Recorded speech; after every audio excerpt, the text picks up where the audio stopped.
Hey guys, welcome. This is.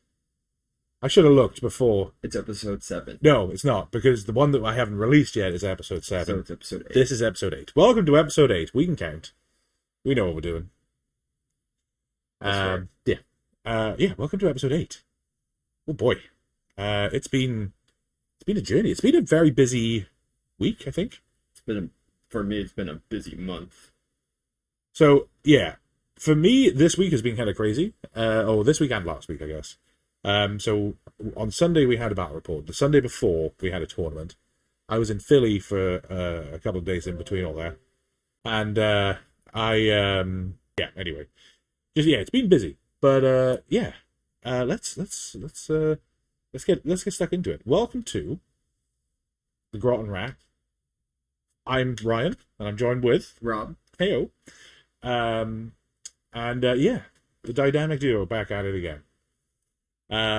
Feels like it's been a good while since we actually sat down and did just a episode with just the two of us. Because we've had battle reports on the channel, we've had a couple of guests on the channel. Obviously, we had Raoul last episode, we had Moss the episode before that. It's been. Sorry, the podcast is Squigs, Skaven, and Sigmar. 8 episodes in, and we're still not nailing everything, but that's fine. That's part of the charm. It's been cool. Let's start off with. I think I know the answer, but we actually haven't hung out as much in the last month as we normally do. So I'm going to ask anyway. What hobby have you gotten done lately? I've been actually. So I'm not gonna lie. I think rats are gonna take a back seat. I've been planning out. For Soul Blight. Oh, there you go. So that's exciting. I think I'm gonna get 2 Christmas boxes. Nice. And a combat patrol. Spearhead, for those of you that know. Yeah. Listen, 40k is what I started with. It's still the language is coded into my brain. It's in the blood. It's in the blood. Man. No, that's really cool. I think that we talked about the Christmas boxes. There will be a link to a card here, right here. This white box. Press this white box if you want to go to that video. I'm gonna have to figure out how to do that now. I was just gonna ask if you even knew how to do that. I do know how to do it. I just haven't had a need to do it. Here, there will be that card. Sorry, I just had to do a little cut there. There will be a little card there if you want to go check out the video on Christmas boxes. They're out now. By the time this video comes out, they will probably be being delivered. Hopefully. Yeah. By the time this video is out, they should be getting delivered. Whether they can be sold is a different question, because they always get delivered a little bit early, and then they sell them. Yeah, I think probably we're at the stage now where they will be... by the time this video comes out, I think that they will be being sold. In any case. Then I should have an update to what you've been hobbying. Yeah. I think the 1st of January, not the 1st of January, but the first episode in January, hopefully will include what Rob built over Christmas with all of the free time that he has. And all the stuff that he painted. It's even worse. But no, that's super cool. Wait, that means Raoul has until another month. Mm-hmm. So yeah, by the time this episode, at time of recording, it is the date. Today is the 18th. The 18th. So Raoul has 43 days to go. He's gonna be buying you a box. He is, yeah. So for those of you that don't know, Raoul, who was on the previous episode and has been on one of our battle reports, two of our battle reports, he and I have a bet going. And if he makes it, I'm gonna be so stoked. I really want him to. It is worth every single dime of my money if he manages to do that. The bet is essentially he has to build and paint and base all of his miniatures by the end of the year.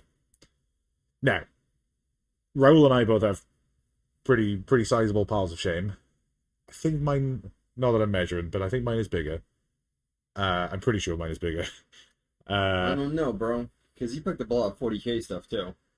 I know, but I have 10,000 points of Tau and 3k of AdMech and 3k Marines. So I think I got him beat. Yeah, I mean, I got him beat on Sigmar by streets anyway.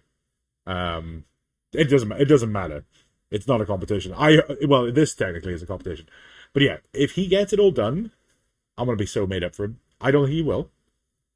I talked to him today about it, actually. And, yeah, I think he has all of the Hellsmiths to do. So that's, 10 infantry, a cannon, the War Despot, and the big Bull Centaur, plus whatever else he's picked up, which I think is Uruk-Tars and Bull Centaurs, Razors, and whatever else he picked up. He literally just won. Yeah, no, I think by the time I can tell, but yeah, he picked up the Crux Terminatus box, yeah. So it's an extra what? Yeah, that's an extra 18 Terminators plus 3 teleport films that he's picked up today as well. Yeah, no, he's got a lot. When we spoke today, he has a lot to do. It will be interesting to see when this episode goes live. If you're watching, Raoul, then let us know in the comments what's left. Because this will come out before Christmas. So let us know what's left. Or maybe you're done already and you're cackling with glee. So no, almost it. He's crying. Almost in. So the bet is, just to be brief with it, the bet is if Raoul finishes it all, I will buy him the 5th edition starter box for Age of Sigmar when it drops. If he doesn't, he's going to buy me the 5th edition starter box for Age of Sigmar when it drops. And this isn't just a speed paint the whole army as fast as you possibly can and results be damned kind of challenge. This is like he has to do it to his normal standard. So he's cooked. I've told him this, but he's cooked. I want him to finish, but he's cooked. Yeah. Speaking of cooked, terrible segue, but I did a ton of hobbying just today. I've done a lot of building this week actually, and last week. So let me run it back. So when I was in Philly, I actually did a ton of painting as well. So I painted up a unit of Liberators, the 10-man, 2 units of Liberators technically, and a unit of Reclusians. The ones you got in Philly? No, I took the ones that I had here just to finish off because they were table ready, but they were not finished. Okay. I painted some of the heroes like the Terminos and the Vigilant, whatever. And then this week I built the Big Pig. I built Brutes. I built a ton of Flesh Eaters. I hated every minute of building the Flesh Eaters. So I built the Flayers. Apparently that's not this kit. The Flayers is an awful kit. And I built the Horrors, and I was like, surely the Flayers are better. They were not. I was I was disappointed. The kit was difficult to build, very unintuitive, and monopose.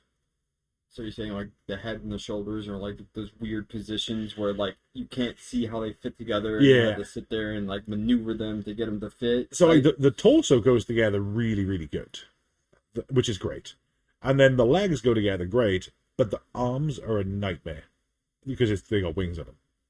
And then you have like all the greavely bits that go on top of that as well, which is a bit of a pain in the butt. But yeah, not the most fun kit that I've ever built. And the Gore Warden was a pain in the butt as well. So I don't know. It's it is what it is. But they were not the most fun that I've ever had. And they're not push to fit, right? Mm-mm. Okay, so they came out right before the push to fit. Oh, I think they're even before that. Yeah.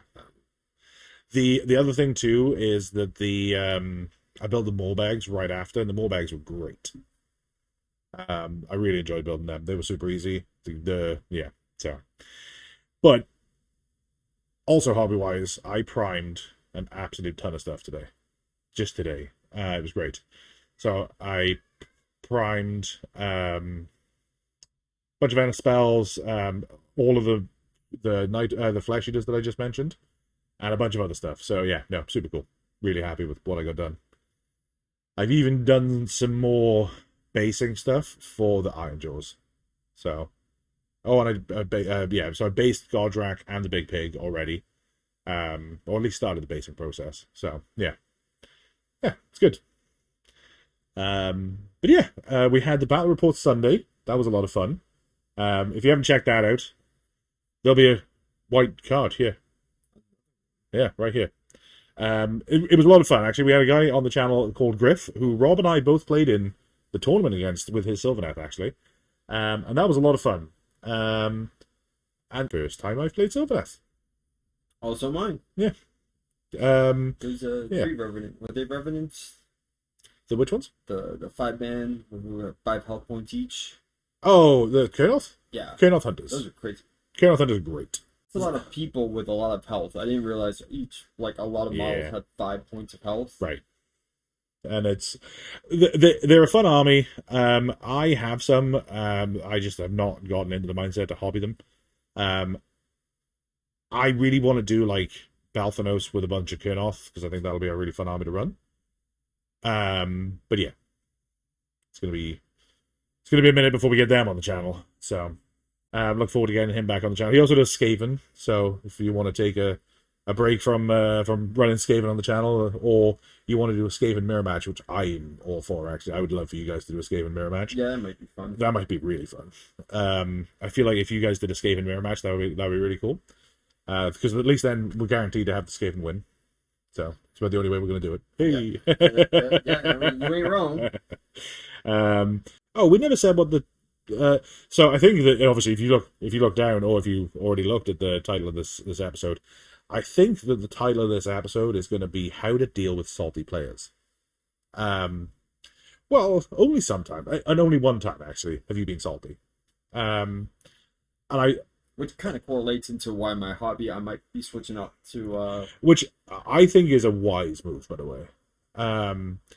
That's going to be the title of today's episode, and I think that, this actually segues pretty well into it, where I think that playing one army over and over and over again is great for getting to learn that army and for getting the reps in and kind of like honing a list in. I think that the problem I came up against this problem, I think you did with the Skaven too, is the problem is you're like, man, I could do with a change now. I kind of want to do that's perfect. I kind of think that being able to take a break and pick something else up, whether it's a hobby project or whether it's an army project, is great. And I think I got to that space with the Cruel Boys where I was like, man, I've run this list. If I played 20 games before a couple of weeks ago, I'd run the Cruel Boys 20 times. And if I'd run the Cruel Boys 20 times, the list had changed like maybe once or twice. So I was really good with that list, but I was like, I kind of want to change now. So it goes both ways, whether you're doing really good or really bad.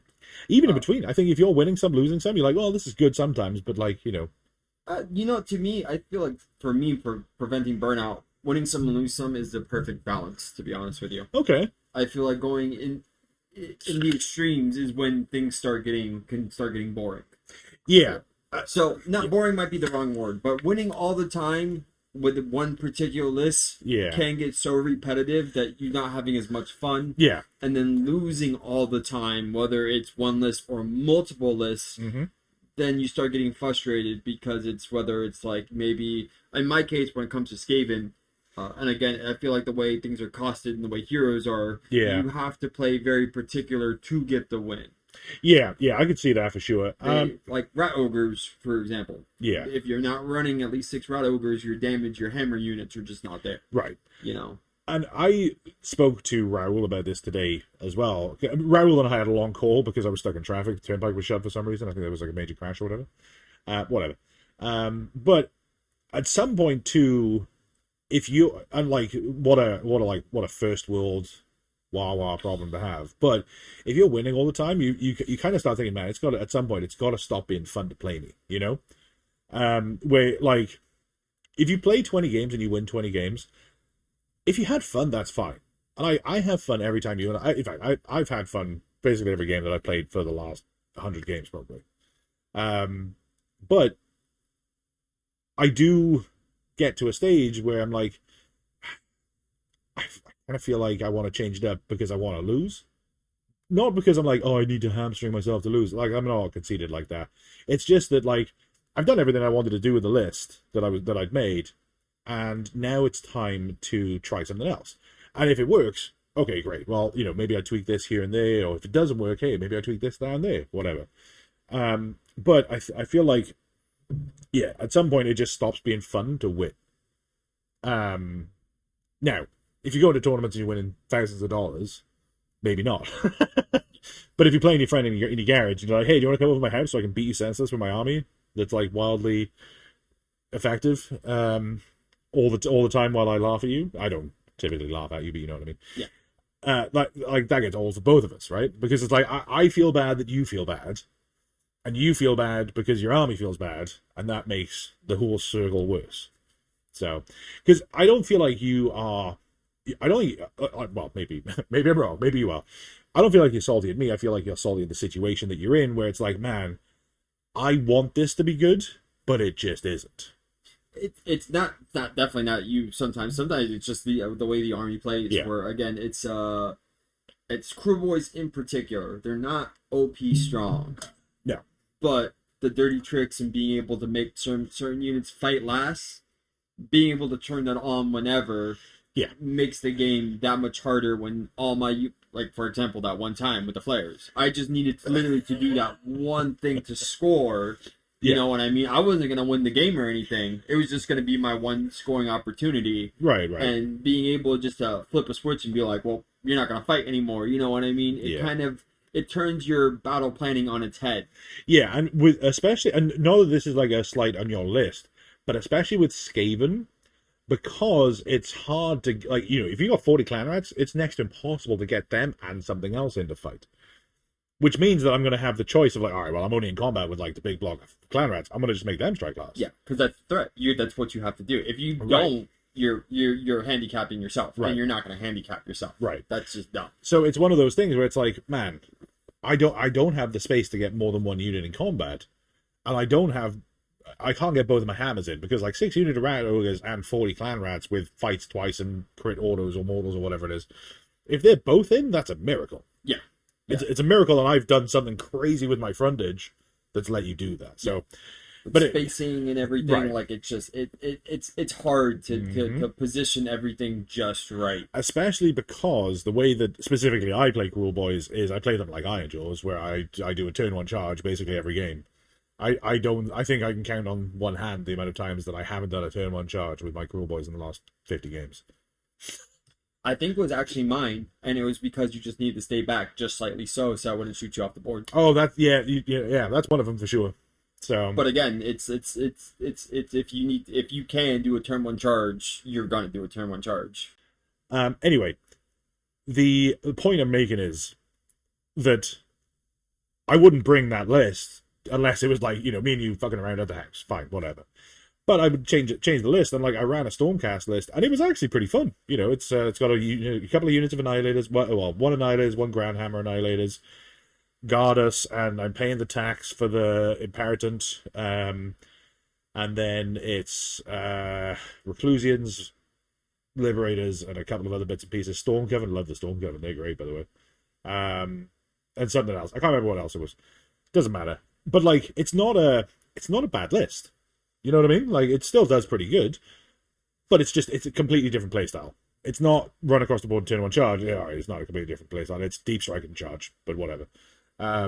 You know what it is? I put some thought into it. I think what makes it hard against when you're trying to counterplay someone, like let's say a friendly game, is the fact when it comes to this game is that it costs money to do it. Yes. And if you don't have the funds to switch your list on a dime, that's when it can get a little bit frustrating against playing the same winning list. It's not, I can't exactly just go grab a couple models to switch it up. Right. You know, it can cost me hundreds of dollars and hours to paint, try and put something together.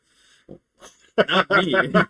Not me. I'm saying if you were looking at this traditionally, but for the factor that I think that does, at least in friend groups, that's what could be the problem. Yeah. I think that's actually incredibly insightful, and I hadn't really thought about that, because I've ended up with armies like the Stormcast and the Cruel Boys that I've got everything for. I have everything for them in abundance too, right? So it's like, I don't have everything. I don't have the Drace Templar or whatever the other one is. But, like, you know, I have everything else for them, so I could pretty much run whatever.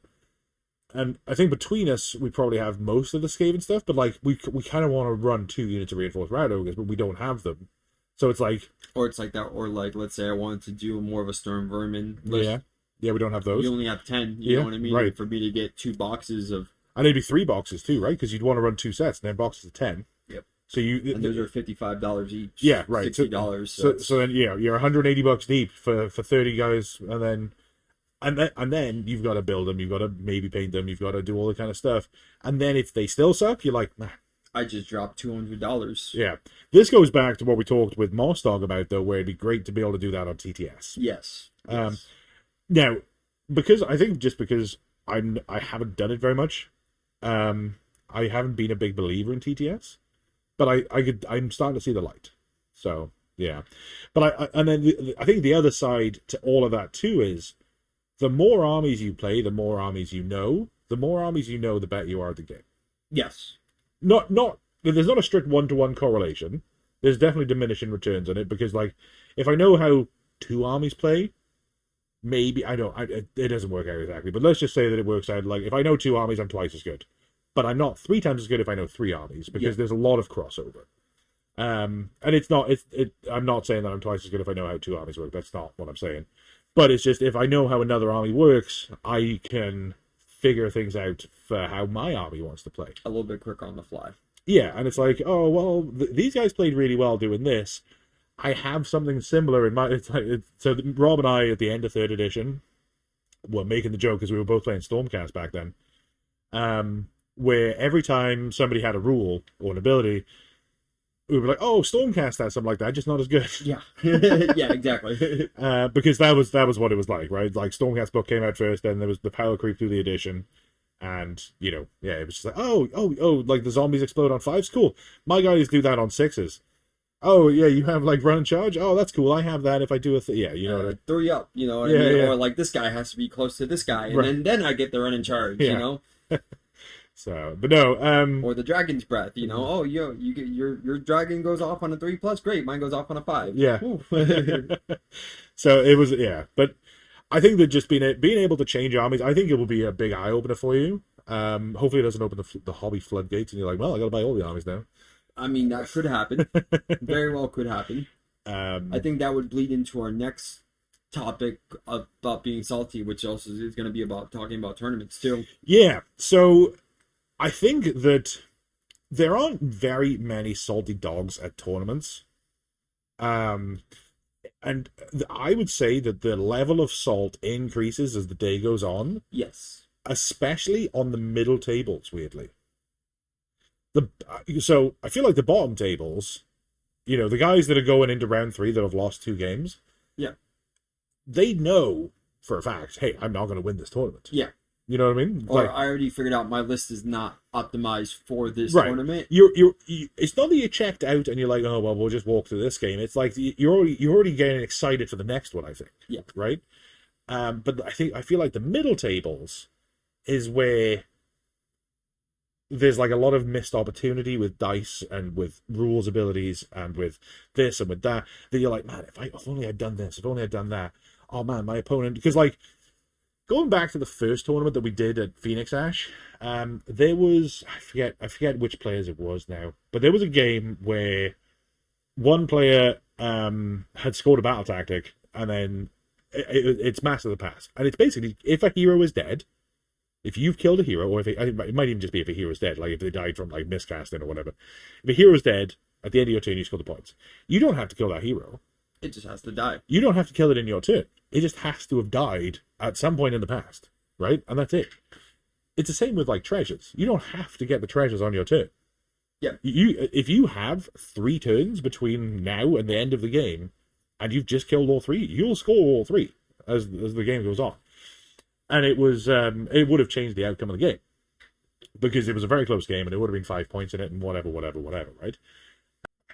I don't remember who it was, but you know they were obviously salty about that because their opponent, who is also new, actually no, I do remember who it was. I'm not going to say. Their opponent, who's also new, had fully inadvertently, there was 0 malice in it. Had done them out of a win and done them out of scoring a battle tactic. So in that situation, especially as we're already like deep into the 3rd, maybe 2nd round at that point of the next game, it's like there's no going back and fixing that. Especially because it's not done out of malice, and especially because it's a small tournament. Yeah. And I think that the way to deal with that is just go, okay, cool. All right, so you're hitting on 3s, and then you just play the game. You just carry on. Because there's nothing's going to change it. Like afterwards, you can say to the guy, "Oh, hey, I was talking to Andy, and Andy was saying that Bert's list doesn't have that special ability, so I should have beat you by a point because of the teleport thing. And they're like, oh shit, really? And like, yeah, don't worry about it though, because it's done at this point, whatever. Now you've had the talk of, hey, by the way, this happened. I feel like we can change this in the next game. That's fine. You've had the talk. And I mean, like, if it's something, if that happens in round 1 or round 2, let the TO know so that they can make sure that it doesn't happen again in round 3 if it's a rules thing. Yeah. But I think that's the way to deal with that. There is a different thing, which is, this happened to me at the last one, where I asked the player, I was like, they had a rule, and I said it was an army I wasn't particularly familiar with, and I was like, oh, that's a really cool ability. Are you sure that goes off in my turn for covering fire as well? Because I know that with the killer bow, that doesn't. It's just a my shooting phase. And they were like, no, it's just a passive. It's all the time. I'm like, oh shit, really? That's crazy good. That's an incredibly good ability. That sounds really, really good. And I was like, are you sure? And they were like, yeah. I'm like, oh well, shit. They obviously know that I trust them to know their army better than I know mine. Not or whatever, right?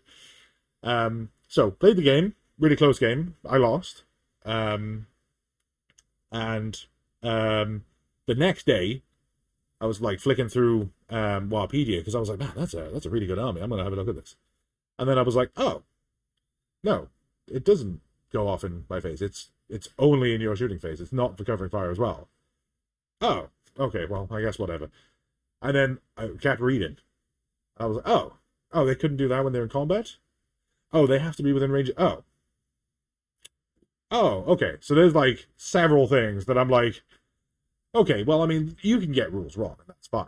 And I'm not going to get salty about it because the game's already finished. Yeah. Right? I asked one time, you seem sure of your rules? That's great. Now, I will say, that same tournament, there was somebody that was picking up magical threes. Magical threes are threes that turn into fours. The magical threes. Yeah. Or whatever, magical twos turn into threes. You see, I think that's where we would differ a little bit, because I think it happened even in something happened similar to me in Warpfire. Where a guy's ability, I wasn't sure of it. He seemed sure of it, and I, not trying to be malicious or anything, but I just asked to read the rule. Yeah. For me, I'm like, even if you're sure of it, I still want to read it, so that's the way I learn. I know we were on timers and everything, but I still asked to read the rule because it happened with me with Cats? No, it happened with me and the knothole. Remember, we were so sure that you could teleport the knothole. Yeah. And I in fact, the guy did the same thing to me. He was like, "Hey, are you sure it goes off? You can do it like that?" And I was like, "Yeah, I'm pretty sure, but let me go ask the TO." Yeah, that's what I did. I was confident in my rule. But I asked the TO, and the TO was like, no, that's not how it goes. And I'm like, oh, shit. Thank you for letting me know. Yep. And ever since that moment happened, even if you're sure of your rule, I still want to read it because maybe you did what I did, where I read the rule. It's supposed to go off in this turn. Read the rule, blah, blah, blah, the last paragraph. Yeah. No. And sometimes I could be like, oh, I've made this mistake too, my friend. You see, it says in your shooting phase, not in Overwatch doesn't count as your shooting phase. Right. Which goes back to our shooting in combat, which I did the same thing at Phoenix Ash, where my Storm Fiends were in combat with another unit, but I wanted to use the Flamers to shoot at somebody else. Oh. And I asked the TL, I'm like, hey, I'm in combat with this guy. Can I still target this model if he's in range? And I got corrected. Yeah, I think it was me you asked. I think it was you who I asked. But, yeah, and it's one of those things where... there's 100% value in both methods of doing it. I think I prefer yours over mine, in hindsight. In the moment, I was like, all right, cool. That's a really good ability. Let's roll some dice. In hindsight, I'm like, man, I should have just checked that out. You know what I mean? Yeah, because if the guy, like, most people who have asked, let me read the rule, no one has a problem. Like, no one had a problem with just pulling it up really quick and just being like, here, read it. Especially with Realm Gate or whatever the bunker is called on the app now. It's so easy to do. Yep. You're just like, oh, let me collapse this, and this, and then here it is. It's so easy. And if I'm on a chess timer, man, I will swap it over to my time Yeah. while you're looking up your rule because I asked to read it. And Yeah. I think that's exactly what happened. I was like, hey, pull that rule for me. I'm going on my time. You know, I asked to see it. You're wasting time. We'll do it on my time. Yeah, right. You know, but I got the reassurance and I learned that's how that works. Yeah. You know what I mean? It's the 2-for-1 because again, we're all humans. Yeah. We can all make mistakes here. You know? And I think that there's a really big difference between making a mistake in a rule versus maliciously doing it, right? So Griff, before he came and played on Sunday, he'd messaged me about I don't even remember the name of the rule. It's one of the Sylvaneth Trees rules, right? Hit your time clock. Yeah, hit my time clock, right? And essentially what it is it was a question on how many dice you need to roll. And I'll tell you what it is. If you look at the rule, it says something along the lines of, I'll pull up the actual words, but it's something along the lines of roll a dice and for every unit in range, blah, blah, blah, right? Whereas other stuff, like the Comet, is roll a dice for each target. Now, I have it here. So, this is Awaken in the Wood. Roll a d3, roll a d3 on a 2-up, inflict an amount of mortal damage equal to the roll on each enemy unit within the target's combat range, right? So that is a single dice. So that one roll is huge, because you've then got the chance to do 2 or 3 mortals to everybody in combat range. Now, if you take the Comet, the manifestation, the Star Strike, whatever it's called, Comet from Stormcast, roll a d3 for each target on a 2-up, inflict, blah, blah, blah, right? I just blah, blah, blah the rules. But the reason I'm bringing that up is because that's such a subtle difference, right? That is, I'm going to roll a dice, and it's going to hurt 4 units, versus I'm going to roll 4 dice with a chance of every unit. And the difference was one word. It's each. Yeah. It's literally one word each, you know, compared to just roll a dice. Right. Which is why, again, I asked to see the rule, because they could very, very easily miss each compared to... Because, like, if Griffith said, oh, I get to roll a dice for each of these units, I'd have been like, all right, cool. And if he'd said, I get to roll 1 dice, I'd have been like, wait, you sure? Because rolling 1 dice for, like, multiple units is fairly rare. But because we looked it up, we knew. Which is what I'm saying about it's different being malicious and getting it wrong on purpose. And then the getting it wrong on purpose, I think, breaks down even further into the people that cheat, like the magical 3s and other stuff, versus the people that are just, you know, they might pick up they might accidentally pick up a magical 3, right? And it's one of those things where at no point in any game of Age of Sigmar, 40k, or any game at all should you cheat. No. Doesn't matter whether it's at your friend's house, the local game store, Warhammer World Series Championships when there's 10 grand on the line, or whatever, right? There is exactly 0 games where you should cheat. Well, it devalues you as a player. Yep. You start doing it once, and then that goes from, I cheated one time, to just sloppy playing. Yeah, I cheated one time and I got away with it. What else can I get away with? Right? And I think we said at in one of the podcasts recently. I think it was with Moss Dog. You pick up a 3 and goes to murder real quick. Yeah. Right? That's it. It's a slippery slope. But it's one of those things where, like, the guys that you see, like Toilet Dice and the extra Hellbrute. The Pocket Hellbrute and all that other stuff, like, the first time that they cheated wasn't that day. No. And it's the people that pick up Magic 3s, and they're like picking them up, and they're like, oh, I picked up a 3, put it back down, right? Whatever. But then one time they pick up a 3, and I happen to be talking to you, not looking at the dice tray. They're like, oh, I can get extra hit in here. Okay. And they'll just do it. And then the next time, they'll start picking up their dice, and then they'll look at the person until they look away, and then they're like, oh, there's my magical 3 again. You know what I mean? And I understand the psychology of why they do it, right? First of all, it's a pathological need to win. Yeah. It's a win at all costs mentality, which is just a terrible attitude to have. But then it's also, I want my big stompy dragon to do the cool thing, and he does it on a 3, and I roll a 2. My opponent isn't looking. Let's just say that he does the cool thing, right? Which is a terrible attitude to have, because it's like, oh well, I guess my big stompy robot, or my big stompy dragon didn't do the cool thing. I mean, to be fair, I think it was with Anthony I played last game. I think it was either one of mine or his. It had to be within range to do the big thing. And I think it was either me or him. I think it was him, actually. He let me just do the big thing. He was like, bro, let's just say, it's supposed to be 12 inches. And I was like, maybe... 12.1? Yeah, you know what I mean? And he was like, no, bro, just do the cool thing, bro. Yeah. You know what I mean? And that's how we play, too. Yeah. You know what I mean? Most of the time, like... I mean, I get it if it's gonna make or break the game, but for the most part, if you and I are on the top table and we've both gone 4-0, and nobody else has gone 4-0, and you need a 12-inch charge and you roll an 11, I'm not gonna say, oh, just come on in. Yeah.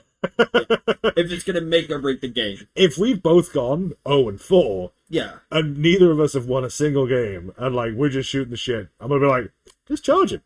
Just get it in. Right. Bro. Just do the cool thing. You know what I mean? That's different to a double turn here. Whoever gets priority on this turn is going to win the game, right? Yeah. Now, if I'm at one end, and this is a thing that has happened recently, if I'm at one end of the table, you're at the other end of the table, and we both roll a dice, and I rolled a 2, and I look up at you, and I've got, I rolled a 2, and you're looking down in your dice tray, and there's a fucking 1 in there, and you're like, oh, I got a 6. Pick up the dice. That is scummy behavior. Really scummy behavior, right? Because if you roll a 1 and it's like the double turn is very likely going to win this, it's then up to you to do your best. And I know the dice do most of the deciding, but it's then up to you to do your best to be like, no, fuck that. I'm going to prove you wrong. I'm going to make sure that you don't score a battle tactic, because I've got this little trick up my sleeve with this deep strike guy who's going to go over here and stop you getting your battle tactic, and then I'm going to redeploy this guy on the objective, and you might think that you've won, but buddy, I got some tricks for you. Yeah, you know what I mean? Or, again, for me, it's not trying to be malicious, but if we're in the thing where in order to, like I said, when the points matter, sometimes it's like, I'm going to lose this game, but to play my best, I have to deny you tactics. That's part of the game. You know what I mean? Oh. So that's... 100%, yeah.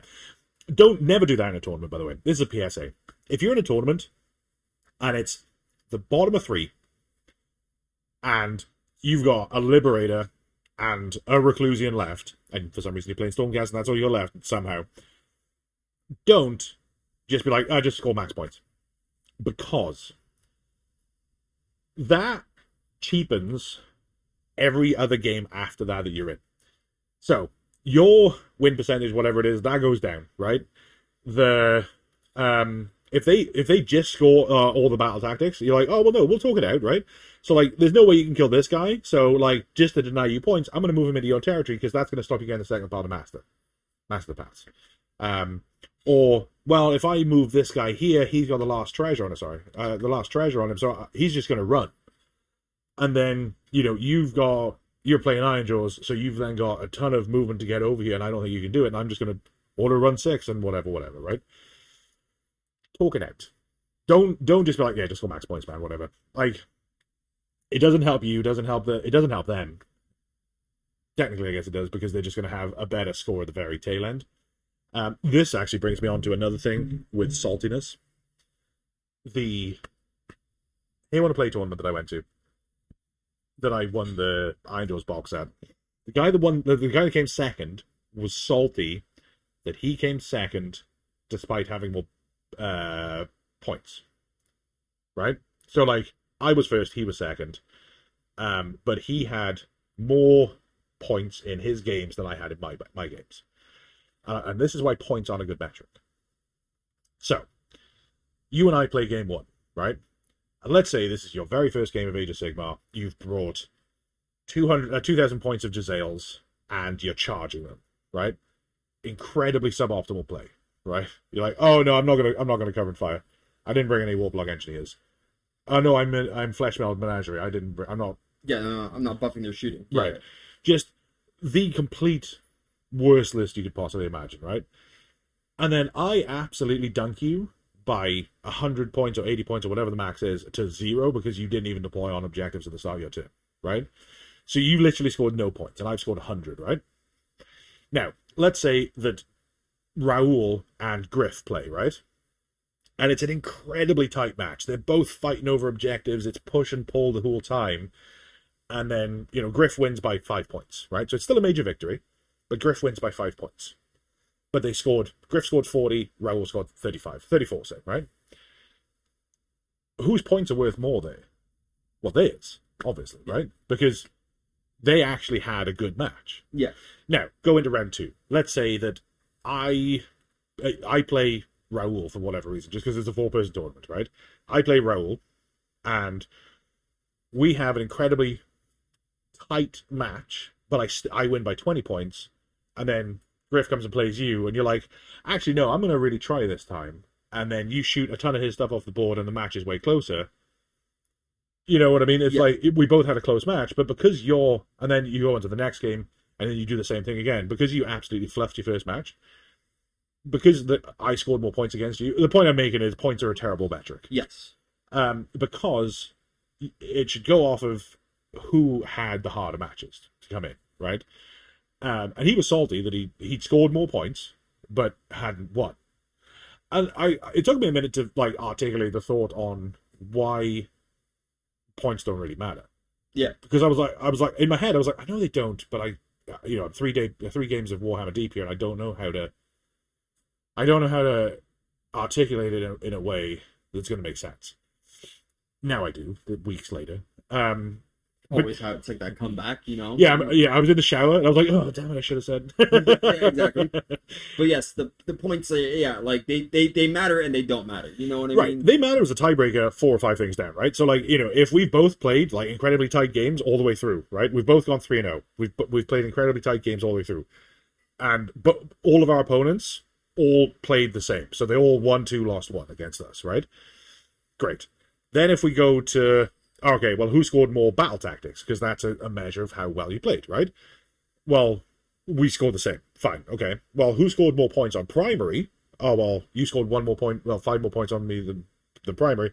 Well, if all of those other metrics are the same, then we've now finally found a point where points matter. Yes. But it's 3 or 4 steps down. Yes. It's like the more points is the very end tiebreaker. Yeah. It's supposed to be the tiebreaker for stuff. Right. It's the metric that you use if everything else is neck and neck, and you need to find out one differentiating between 2 players. Exactly. But it's not the overall judge of the game. No, because if you play, and it's the way the tournaments typically work, it wouldn't work out this way. But if you played 3 terrible Warhammer players and scored 100 points in each game, and your opponent played 3 incredible opponents and somehow managed to scrape 5-point wins, but the scoring was incredibly low each time, the guy that had the harder road would lose.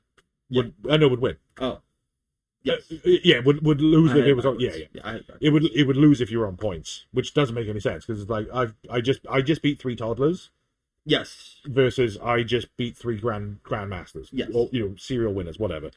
But anyway, the point I was trying to make, and then I got wildly distracted by trying to articulate what is quite a difficult thought to articulate, is that he was obviously salty about it, and I'm like, look, man, I don't know what to tell you. You don't need to be salty at me, but you'll be salty at them. Take it up with the TO. I got no power over it. Yeah. I didn't do anything to get ahead of you. It's just that's what the BCP says. I didn't throw the TO or BCP people $20. Yeah, right. It's like, hey, buddy, yeah, let me win this one. You know what I mean? Right. Like, it is what it is. We're just going based off of the scoring of the whole. Yeah. So and I do think that does tie back to saltiness too, because again, if I feel like the more proficient you are with your rules, like the better you understand rules, the closer the games are, I feel like there's less saltiness if it's a tighter game. Yes. If it's more of I can see myself and other people being a little bit more salty if it's a completely lopsided game. Yes. So every time I've played, let's say Horatio, shout out to Horatio if you're listening, by the way. We love you. So every time I play Horatio, it's really tight. Dude knows his army very, very well. I know my army very well. Same with Ivan, right? Whenever I play those guys, it's always two things. It's fast and it's competent. I remember the first time Ivan and I played, we were done in an hour. Done in an hour. Iron Jaws versus Cruel Boys. Fastest game of war. Full 2K, tournament setting. Done in an hour. Right? We both knew our rules. Both highly aggressive armies. Super easy. So, whatever. But like whenever I play Horatio, it's like it's really competent Warhammer. He knows his rules, I know my rules.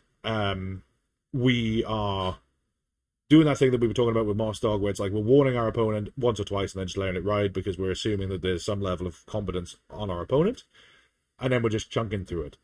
Worked out great. I have a great time when I play him, win or lose. It's 2-1, by the way. Just bring that in. Keep that in mind. Guys, tell them I'm getting Horatio. Sorry, I just messed it. But it is 2-1, and I'm definitely going to hold that over him. Challenge has been thrown out there. Take notes, Horatio. But, you know, talking about that level of play where, you know, you're just having a good time because you don't have to worry about, man, what if that guy's like doing me over because of his rules? Or, man, does he really hit on 2s? Or whatever. Or save on 2s, or like a save on 2 with a 3-up, you know, ward. Yeah. Like, what the fuck? Man, wait, really? That's crazy. So, yeah. But the whole saltiness, the whole cheating thing, I think in the moment can be so in a casual game, the answer is you go, hey, what the fuck are you doing? Right? If it's a friend. If your friend is around your house and you see him picking up magical 3s, you're like, what the fuck are you doing? I thought you hit on 4s. And then they're gonna go, oh shit, you're right. Sorry, I'm just really stupid. And then they'll go back to doing it normally. And if they don't, that's probably not a friend. It's that simple, right? If it's a casual game at like a game store, like a pickup game, or like an apocalypse game that you bring in loaded dice to, that's a terrible thing to do. Don't do that. But if you are playing in a casual setting and not being a responsible and not responsible is one of the words, but I'm trying to think of like I guess just is wrong, but like yeah, ethical. That's ethical. That's it. Yeah, if you're not being a responsible and ethical gamer in a casual setting, and the community knows that's rough. You see what happens there is that you just run out of people to play. Yeah. You're doing yourself a disservice because eventually no one will want to play you. Right. Even in a pickup game, they'll just be like, no, I don't want to. No, I'm good. Because like I was saying earlier, right? At some point with winning a bunch, right, it's going to stop being fun to play that person. Unless they're not if they're a fun person to play, then fine, whatever. Like you know, you could probably play, if you are friends with like a super major or major tournament winning AOS player, and like they are just fucking incredible at this game. Probably they're gonna spank you every time. But if they're like a really good friend, you have a good time when you go around there. Who gives a shit at that point, right? But you know, it's definitely gonna be not fun to play a cheater after the first one. I would be very hard pressed, very, very hard pressed to play a game against somebody who cheats. Yeah. A second game, sorry, as well. Yeah. So like there are now 2 people in our, and I don't even know if I would call it local, but let's call it our extended community in like the south of Florida area. There are now 2 people in our local area that I would be hard pressed to play against. Yeah. You're one of them. No, I'm just kidding. Understood. And it's because one of them was like egregious magical 3s right off the bat, and it was like magical 3s and 2s. And so I'm a pretty aware person as well, and it was like, you know, they were doing it when I was having a conversation with somebody that came into the game store that I knew. So like I saw them doing it in the dice tray, despite me having the conversation, because I was like, you know, I was talking and I'd glance over and I'd talk and I'd glance over and I'm like, oh okay, well whatever. And like, it's a pickup game. I don't care if I win. But whatever. I'm gonna probably never play that person again. Yeah. Because like, if you're gonna cheat against me in a in a casual setting, and that's the first time we've ever met, like, I got no fucking interest in taking that relationship any further. Yeah, exactly. Like what and, it also goes back to, and this might happen to newer people too, but I always advise against meta chasers and pickup games because it can also lead to saltiness for different reasons. Yeah, if you don't if you're trying to get somebody new into the game, don't take your r/Stormcast Eternals Ultra Meta LVO 2025 winning list to that match when they're like, oh yeah, so I bought the Spearhead, and then my buddy had a Dominion box half, so I've just put them together. I put them together, and then my brother had like a chariot that he got from a whatever. Just do that in the list. So I just put that in because that's what I have, and then they put it on the table, and you're like, oh boy.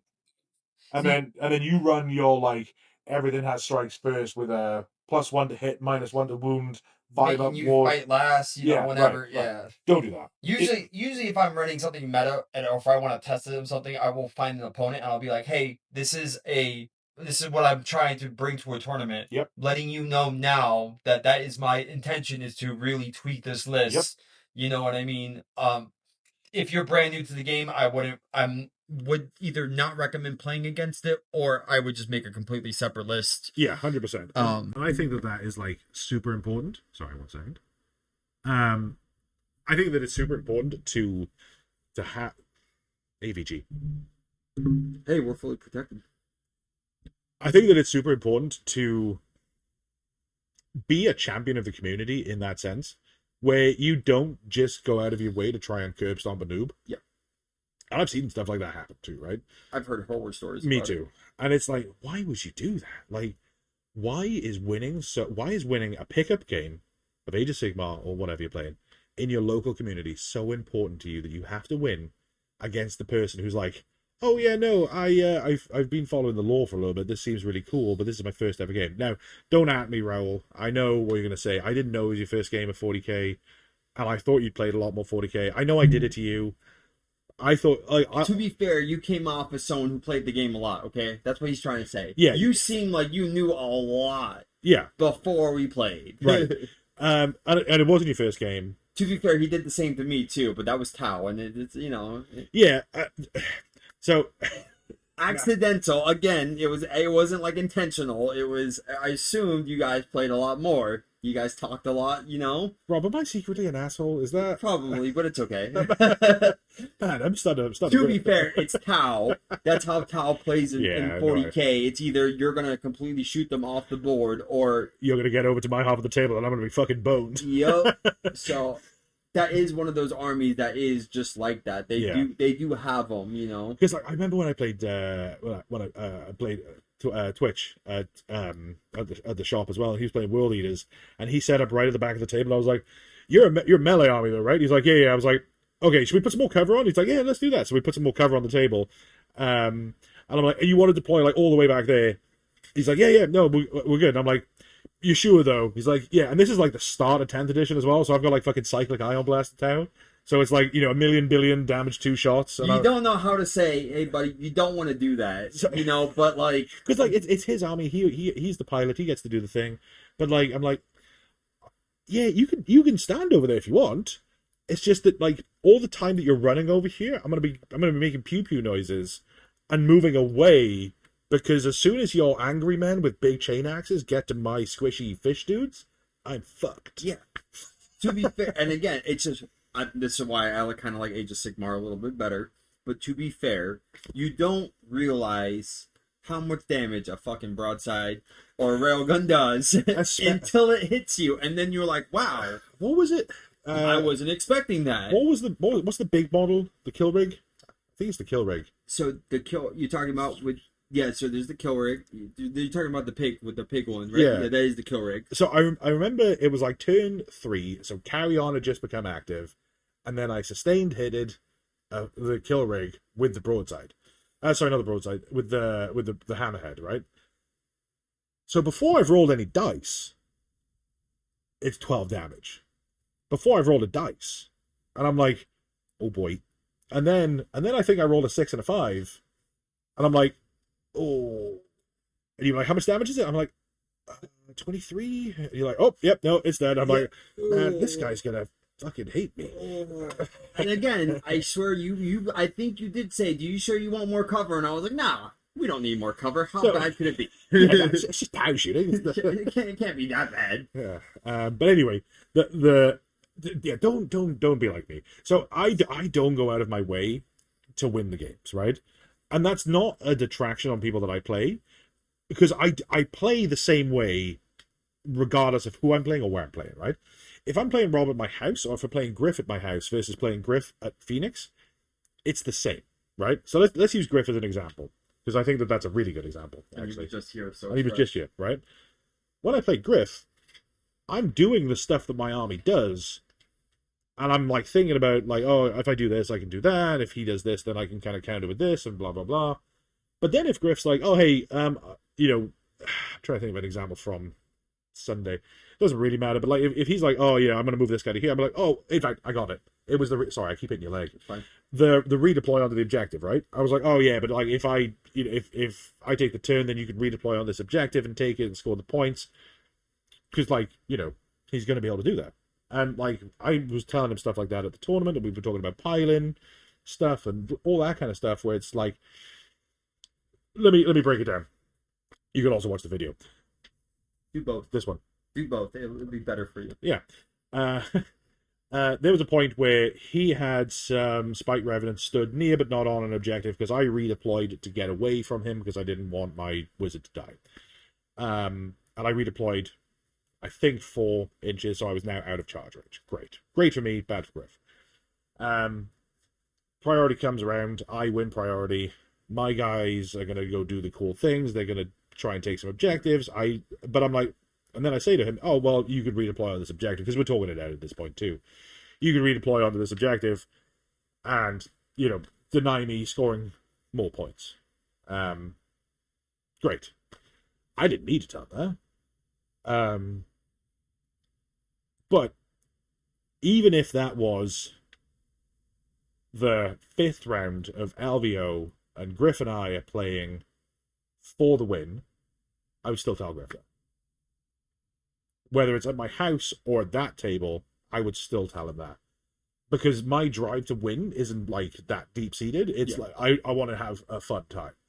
And I don't want to win because he forgot he could do something, because he didn't see it, or whatever. There's like a multitude of reasons, right? Now, I know that there's probably somebody in the comments like furiously hammering away the keyboard right now, telling me that it's a terrible way to play, but I'm going to keep playing that way.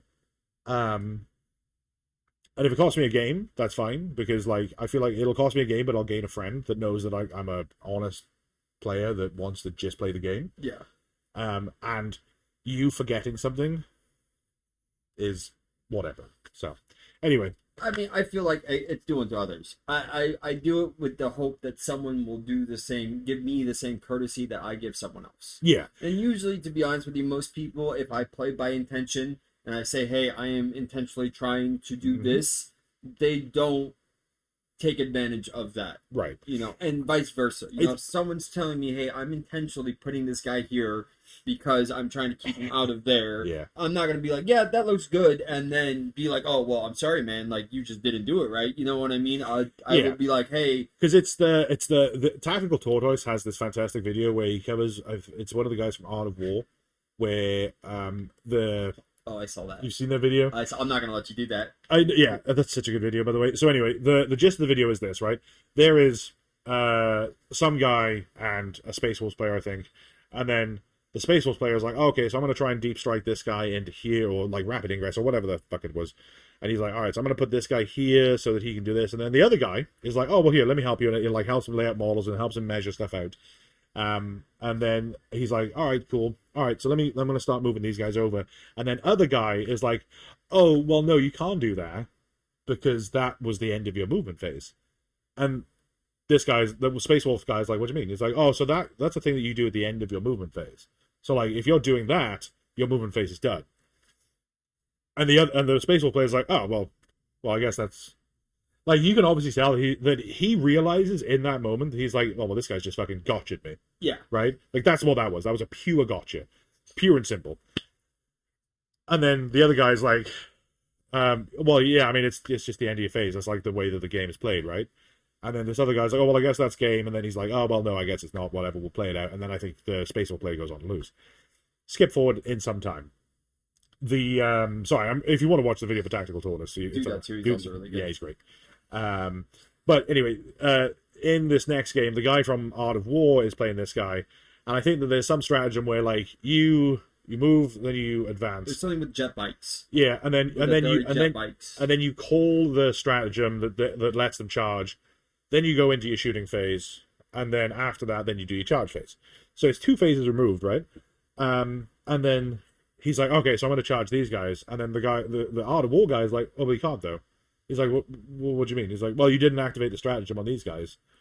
He's like, yeah, but I intended to. And he's like, yeah, I know you intended to, but yeah, you didn't do it. You didn't do it. And like you literally, like the Art of War guy, Nick, I think his name is like, you fucked over like the Space Wolves player with this same sort of thing just a couple games ago or just a game ago or whatever. That's how you wanted to play, so that's how we're gonna play. Yeah, you know what I mean. And like the Nick, I think his name is, from Art of War, is like, normally I don't play like this, but like that's how you want to play, so that's how we're gonna play. Yeah, exactly. You know, which I think is like, it's a really good lesson teacher, but it's a terrible way to play the game. Yeah, no, 100%. But again, it goes by intent. You know what I mean? If you're gonna be the guy pub stomping noobs, you're gonna run to a bigger fish. Yeah. And you're gonna run to that guy who knows his army better than yours, and you're gonna play a game, and he's just gonna mollywop you, and it's not gonna be a feels good. Yeah. And then what you can't say anything because that's what you were doing. That's how you wanted to play. Right. You know, and you know the whole theme of this video is being salty, what to do and against it. I think that the best defense against being salty is to just be a good guy. Yeah. Or girl. Or anything in between, right? Whatever, you know, if you're a good toaster, be a good toaster. Yeah.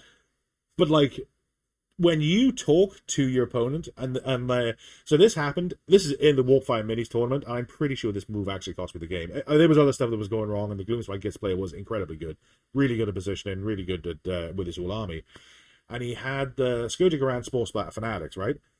And I had a clear line of sight with my Breaker Boss to, I think, Grot or some hero, maybe the Rabble Rouser, on his home objective. And it was my turn coming up, right? And I'm like, oh, baby. I got a really good line of sight charge there. It's gonna be a good time. I can't wait. And then I notice his Spore Splatter Fanatics, which have an end of turn, every turn move, right?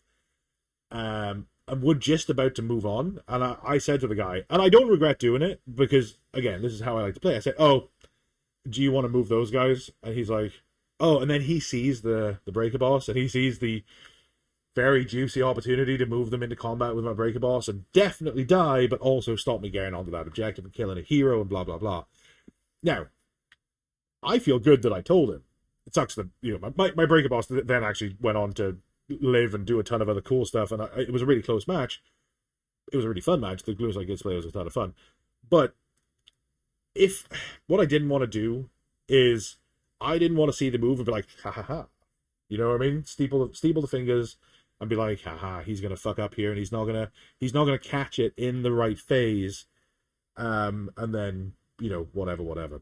So the other thing that I think helps immensely, and it's why a lot of there's videos on YouTube of this too. I'm not gonna dig too deep into it, but whatever. It's rolling in a dice tray, right? If you type in like Warhammer cheating into YouTube, I'm pretty sure that like a couple of videos come up where it's like somebody that in like top flight play on a stream is like has magical threes behind terrain, and you're like, all right, first of all, don't be a dick. Second of all, on fucking stream, really? Are you that ingrained in cheating? You guys, they're like, hey, do you guys mind being on stream? Like, I'm pretty sure, right? You have to give permission to do that. Yeah, they don't just set up a camera around you, be like, all right, cool, see you in a bit, guys. So like, you know, it's one of those things where it's like, first of all, I'm sure that the first time that guy cheated wasn't on fucking stream, right? He cheated way before that. He was so used to cheating and getting away with it by rolling behind the terrain that he was like, aha. Subconsciously, he's like, I'm just gonna do it. I'm gonna play my normal cheating ways. Yep. And you happen to be on stream, and then boom, it goes back to slippery slope. Yeah. Right. It goes back to slippery slope. So, and it's one of those things where it's. What was my initial point? rolling in a dice tray. Oh yeah, thanks. man, I'm dumb. Rolling in a dice tray, I'll tell this to every opponent that I play that I don't typically play against. And Rob already knows this, so I don't bother telling him anymore. So does Raul. But like, if I'm playing somebody, especially somebody I'm just meeting, it's at a tournament, whatever, I'll say to them, hey, you don't have to do this. Just so you know, I'm going to roll everything in my dice tray. If a dice pops out, I'm going to re-roll it. If it's a 1 or if it's a 6, right? I'm not going to count the 6 and ignore it and say, oh, well, the 1, I got to re-roll it. I'm not going to give myself free re-rolls there. In fact, this was really funny. This was at a D&D game, and it was hilarious, right? The DM was rolling in the open, and he was like, okay, so here's the damage. He rolled 2 dice, right? And it was like a 3 in the dice tray and like a 2 out of the dice tray. So I'll re-roll that one. So he re-rolls it in the dice tray and it's like a 15, whatever. The thing happens. Time progresses. Next time, he rolls again in the open and it's like a 4 in the dice tray and a 20 out of the dice tray. And he's like, okay, so that's a 20. And we were like, oh, so you're going to count down? Yeah. Right? Giving yourself free re-rolls there. But I mean, if you're going to just fudge the dice rolls like that, just fucking don't roll the dice. Yeah, right? For D&D. Come on, how often does a natural 20 come up, though? Right? It's a once in a lifetime. You give it to me. But I'll say to them that, like, everything that's in there is what I'm going to count, and then if it's cocked, I'll re-roll it, and if it's out of there, I'll re-roll it, like, pass or fail. And then I'll say, you don't have to do that. I'm just letting you know what I'm going to do, and I'm going to be consistent on that throughout the game. I'm also going to roll just these dice, right? Because, like, sometimes you'll have, like, dice for wounds and dice for, like, magic and dice for command dice and blah, blah, blah, right? So I'm going to try my best to just roll these dice. Maybe if it's like I need 38 dice and I have 36 dice, I'll maybe just pick 2 more and be like, I'm going to roll these 2 with it and I'll tell you that or whatever. But, like, if you tell your opponent that up front, then, when you re-roll the 1 that fell out of the dice tray, they're not going to be like, what the fuck are you doing? But then when you pick up the 6 and re-roll it in the dice tray and stay consistent with it, they'll be like, oh, okay, yeah, no, cool. He said he was going to re-roll everything in the dice tray. Well, that goes on to a second point that I will make because communication, I naturally, goes back to being salty. Naturally, I'm the type of person that as the day goes on, I get more tired. Yeah. So sometimes I do need to communicate to my opponent that if I look frustrated, I'm not frustrated at you or how the game is playing. I'm just naturally get tired. Yeah. You know what I mean? It's good to communicate things like that too, because my body language is, I don't realize it all the time. It happened to me in Ryan's game. I got to find that footage, by the way, and get it up as a short on the channel. Sorry, I'm going to interrupt you real quick. I think I've already talked about it on the channel, but I'm going to talk about it again. In fact, there's going to be a link to the video here. I'm going to find it right here, right? And down below. And I'm going to put it on Discord. There's this fantastic moment where Rob has been having a bad day. Not with me, but like at work and whatever else, and it's been a bad week. And then I'm like, hey, bud, want to come play Warhammer? It'll be a fun time. Come on, we'll roll some dice. Come on, buddy. And then he comes round, and then he plays the Skaven into my Cool Boys. And, like, no dice are going his way. All the dice are going my way. My charges are popping off.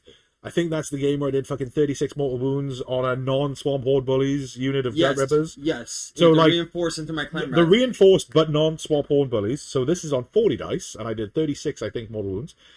And whatever, and there's like all this stuff going on, and then Rob's like, oh, I see a chance. His gut rippers are open, they're exposed. My doom flayers have got like a 4-inch charge to make. This is gonna be great. I'm gonna kill them. I'm gonna take the objective. I'm gonna score a battle tactic. I'm gonna deny him points, and it's gonna be clutch. Then he charges in, and I'm like, all right, cool. On a 2-up, I'm gonna make those doom flayers strike last. And then I roll like a 4, and I'm like, all right, cool, then strike last. And then Rob's face, and I need to move my camera the way Rob's face is like this. And it's definitely, in fact, I might cut it in here. It's the exact same thing. I'm going to cut in there, the Ralph thing, where it's like, you can see the moment where Rob's will to keep playing that game with me died right there. That was it. What a fucking trooper though. He finished the game, took his licks, but man, it was it's moments like that that make me feel bad because I'm like, man, why couldn't I roll a 1 there, right? let your Doom players do the cool thing. But at the same time, I'm not gonna thumb in a softie, right? Like, Yeah. I'm not gonna, because like if you win, but like it's like when you're playing tic tac toe with your dad when you're like 2 years old or 5 years old or whatever, and like you start losing and you're like, oh, this is frustrating, and then he's like, oh no, keep playing, and then like you know the kid wins one, and the dad definitely Chalked it, and then the kid's head gets too big, and then yeah, starts to and then you're like, all right, well, and it's not even that, right? It's just you. For us as grown adults, because that was maybe a bad analogy, but for us as grown adults, you don't want to walk away from the game thinking, man, he fucking phoned. I keep swearing on this one. I'm gonna have to cut some of that out. He phoned that in against me. He could have made me strike last there, and he just didn't roll it. Or he could have put venom aggressive weapons on those guys, and he didn't. You'll know, right? And you'll be like, yeah, it'll feel like a hollow win at that point. If you know, if you don't know, and you're like ignorant about it, then that's fine, whatever. But that's where I think the new player stuff comes in, right? Phone it in against the new players because they don't know any better, but play to full capacity against your opponent's opponents, Yep. your peers. Because if you don't play to your full capacity, they'll know. Yep. That could be equally unfun to play into. Yep. Because then I don't want to feel like I was given a victory either. Right. Because Keegan and I have played at my house several times, 4 or 5 times, right? And he has said not to phone it in against him, just play how I would normally play. And I do. Like, I don't play any different against Keegan than I do against you or against, Raoul. But when I played Austin, I did play. I made one play, and I told him about it. I made one play different, and that was that I wasn't going to pile in to tie up his long strikes, right? Because I explained why I didn't do it. I said it'll just let you do the cool thing with the guys for a couple more turns, and if I do pile into them, then the game's basically over. And it's not going to be a fun game for you, right? But that was it. Everything else, I played how I would normally play, and I was just explaining stuff as we were going. Yeah. I don't change how I play. I change how I explain stuff to my opponent, I guess. But anyway, the point I'm making is, if you phone it in, people will know. And I think that you can play an honest-to-God, full-ass game of Warhammer, explaining things as you're going, have a good time, and still win. Yep. And if that's the bottom line for you, sure, whatever. But for me, it's that we both had fun doing it. Yep. And that goes to my point too, where even if I look frustrated, sometimes I just have to tell my opponent that's just how I am. Yeah. It's not personal. I'm not getting mad at you or anything. No. It's just the day is long, and the longer things go, you can only roll so many ones before it starts affecting you mentally. Yeah. Yeah. that's the God's honest truth too. Don't be too big to just be like, well, I'm just rolling. Well, I'm not rolling like shit because that doesn't actually exist. But like, my luck today is low. Yep. Right. If that's going to frustrate you, just let it frustrate you. It doesn't matter. Like, it happens to everybody. Don't blame your opponent, unless they have the force. But nobody does. Or they're like really gloating over you. I guess that would be the more frustrating thing. Is if I'm. Yeah. If you have like 5 2-up saves to make and you roll 5 ones and your opponent is like literally belly laughing on the floor, fuck that guy. Yeah. That's a different story. That's a different story. But like, if they're belly laughing because it's of the absurdity of it, that's different. Like, play the other room. But like, at the same time, if your opponent rolls 10 5-up wards to score 15 points this turn because of this objective and this battle tactic and this thing, celebrate that shit with them too. Like, that's amazing. Yeah, and that's what I try to do. You know what I mean? Even if it's against me and I'm losing, if they do something cool or something amazing happens, like, amazing moment is an amazing moment, whether it's to my hindrance or to my benefit. Absolutely. If you are also just as salty as I managed to roll, managed to get 6 sixes at once. You know what I mean? Like, the odds of that happening are minuscule. Yep. You know what I mean? If I pull that off and my opponent just has this look of, oh, fuck you, because I managed to roll an impossible roll, that can equally be a morale breaker. 100%. And I think that's the bedrock. I think, do you know what? It only just occurred to me. The bedrock of everything that we've just said could be boiled down into a couple words, a sentence, right? And that is, remember that it's just a game, right? It's a game that's meant to be played with friends and to have fun. Yeah. That's the bedrock of all of this. Whether it's competitively as a tournament, whether it's at your friend's house, whether it's a local tournament, whether it's you're playing a spearhead across the table from your significant other, your spouse, your kid, whatever, right? remember that it's a game that's meant to be played to have fun. At no point should you sit there thinking, man, I'd rather be doing long form geometry. I'd rather be doing lines on a chalkboard, right? It shouldn't feel like that. You should be like, man, that was crazy. Dave's Andrasta pulled off an 18-inch charge and then landed 10 mortal wounds on Kragnos and then absolutely murked him with the sword in combat, and it was dope. And you have Kragnos, that's one of those things that you should be like, that was great. I'm gonna remember that. Hats off to you, because again, sometimes some of these things are just they're not, the probability of them happening is so immense. Sometimes, right? It's immense. The odds. It goes both ways between being able to get a bunch of ones when you have a 2-up save. It's still immense. It doesn't feel good, but mathematically speaking, it is impractical that you failed all those 2-up saves. It's really funny because it just reminded me of when I was playing Michael at Hey Wanna Play, and I charged one of his Terrorgeists with Kragnos, and I thought I was about to get 2 6s, and it rolled over to the 4.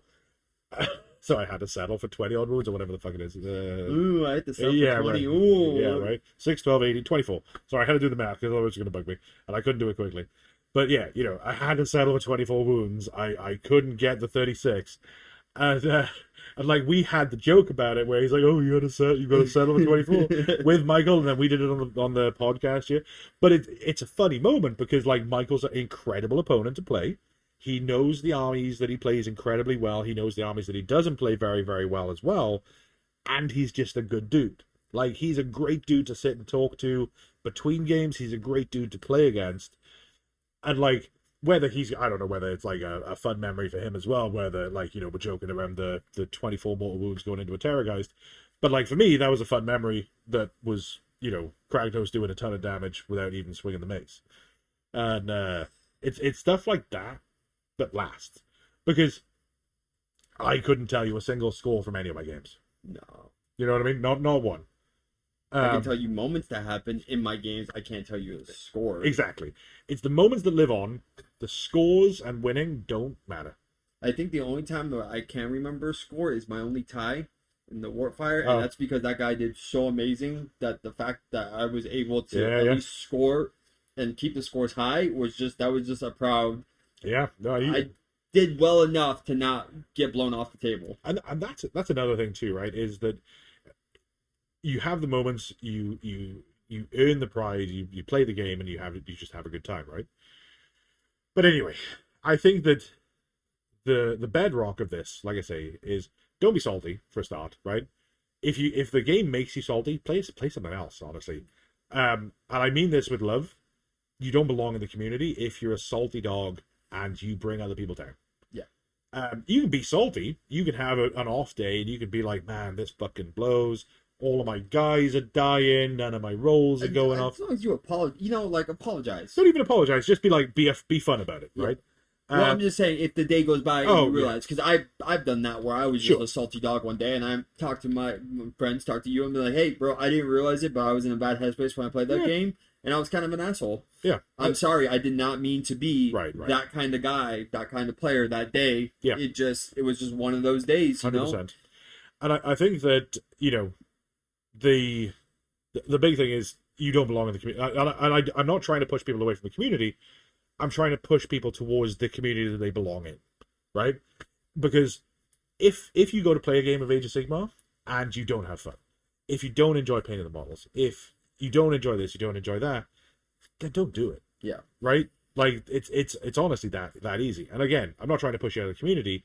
Go away, figure out what it is about the community, about the game, about whatever it is that you enjoy, and then come back. Right? Everybody's always welcome here as long as you don't be in a... Yeah, well, everybody's always welcome here. There are exceptions.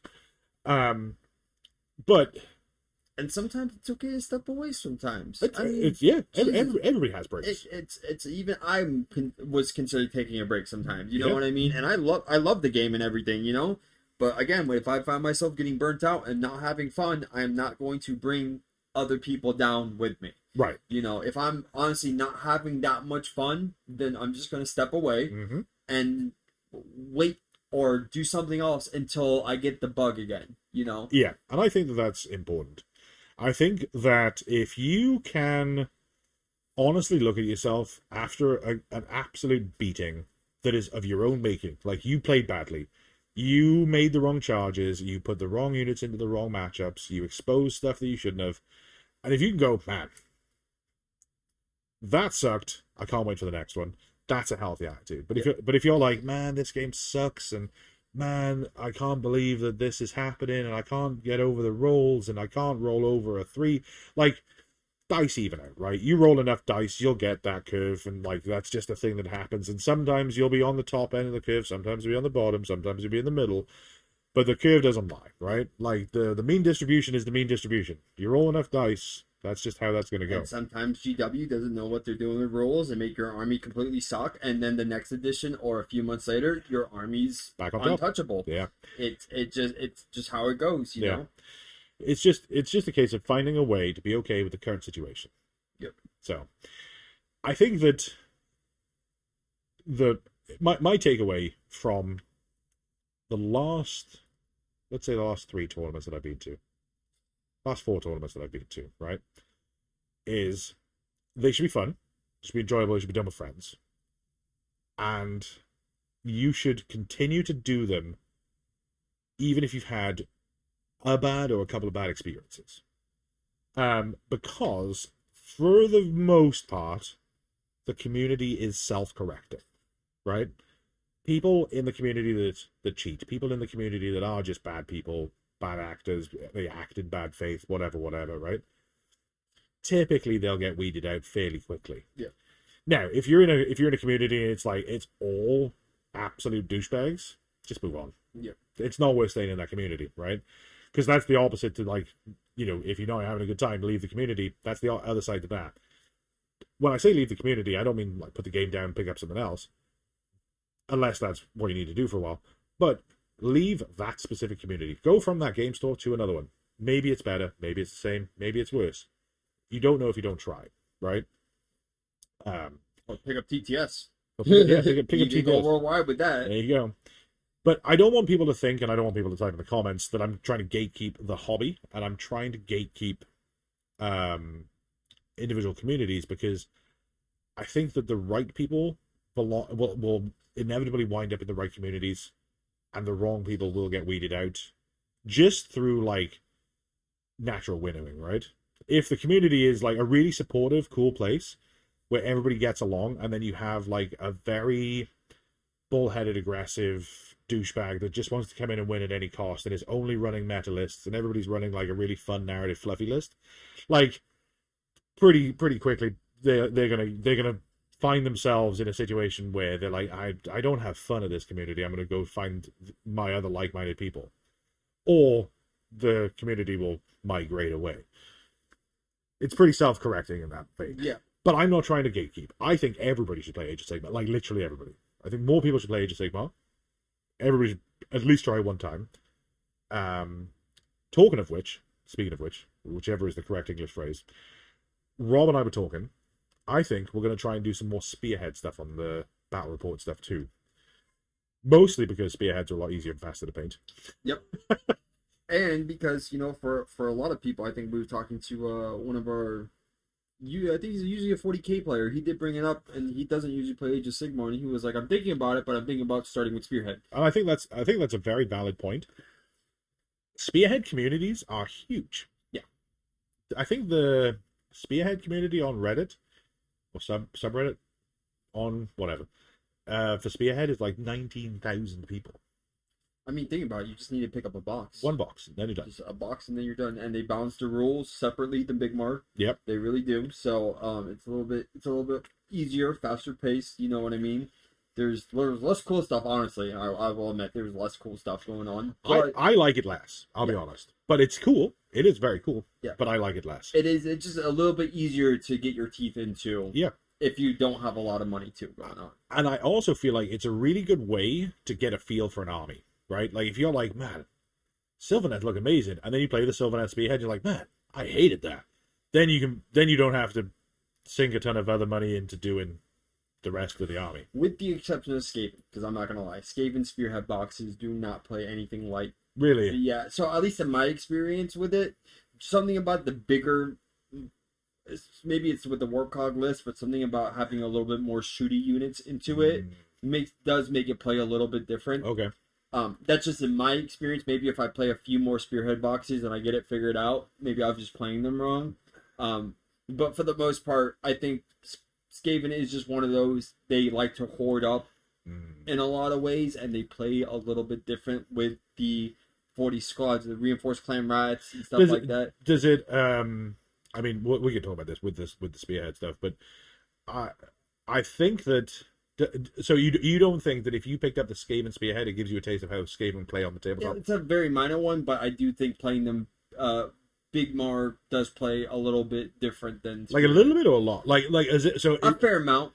Because when you have Storm Fiends in the spearhead list, the Storm Fiends build out to a very specific. You have to have these weapons on them, and that is it. Because I guess let me ask you this then: do you think that the Skaven spearhead is as different from Skaven spearhead to Skaven Bigmar as it is Skaven spearhead to say Cool Boys?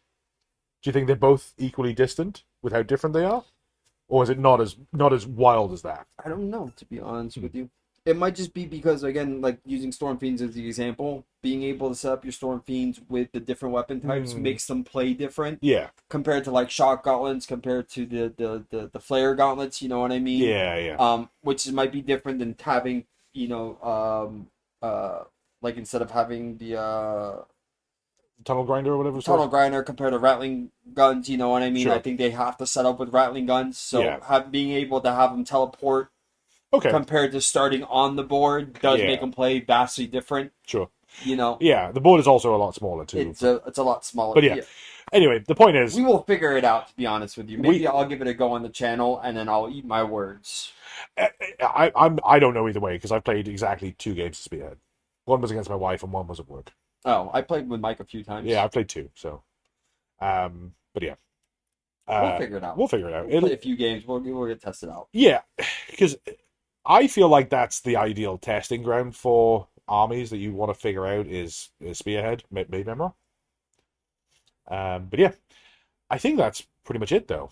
Takeaways from the episode: don't be salty. If you do find yourself being salty, maybe consider a change. Whether it's you leave the community or you find a better one, or you just take a break for a bit. And again, it sounds really gatekeepy when I say I feel like I've been weird this episode. Maybe I have, maybe I haven't. Yeah. I always say if you find yourself being salty, and I feel like what you said is true too, but maybe sometimes just it could be on the day and just apologize. Yeah, that I'm 100% on board with. Like I'm not saying like if you have a bad day, leave the community. That's not what I'm saying. And I don't want people to think that I'm gatekeeping. No, I know what you mean though. If you continuously find yourself bringing. If it's bringing other people down, then maybe it's not for you. Is I think is how you're trying to word it. Yeah, it is. You know what I mean? It's not like just 1 or 2 times. If it's a continuous pattern of behavior. If every time you go to the game store, you leave in a bad mood because you had a bad time doing the thing, don't keep doing the thing. That's what you mean by that's what I mean. It's not like a 1 or 2 times. It's like if it's every time. Yeah, I've been to the game store 10 times, and I've left 10 times, feeling like I just had the worst time. Maybe do something else. Yeah. Maybe just play Helldivers. I understand. Yeah, exactly. I understand what you're trying. That's what you mean. You know what I mean? I don't mean if you have a bad day, stop coming to the game store, stop playing Sigmar. Because like I said, I want everybody to play Sigmar. Yeah. I think it's great, and I've had 2 bad interactions in about 100, which is a very good, very very good. Yeah, I haven't. In fact, I've had 1 bad interaction, and I've had 1 interaction that was suboptimal. The rest, great. Yeah, I mean, to be honest with you, I haven't. With the exception of that 1 game that I played with you, and that was just because I forced myself to doing something I didn't want to do. I talked you into coming around when you probably should have just said, hey, no, I'm going to just stare at a wall and maybe play some Helldivers. Play Helldivers, guys. That's the cure for everything. Yeah. But yeah, I don't know. I think that's the key takeaway for me is just don't be salty. Find the joy in the games. Remember that it's a game, and if you do find yourself dealing with salty people, first of all, don't be afraid. In fact, we gotta wind it back. I might actually no, that's going to be too much editing. So I'm going to say it now. It's important. Hopefully, there's still people watching and listening, right? This is important. Don't be afraid to call somebody out in a game, right? Now, and if you're like, I'm very anti-confrontation, say, hey, real quick, I'm just going to get the TO because I don't know how that interaction works. Or, hey, look, stop picking up threes. You hit on fours. And if they keep doing it, it's like, hey, I'm just going to go to the TO real quick.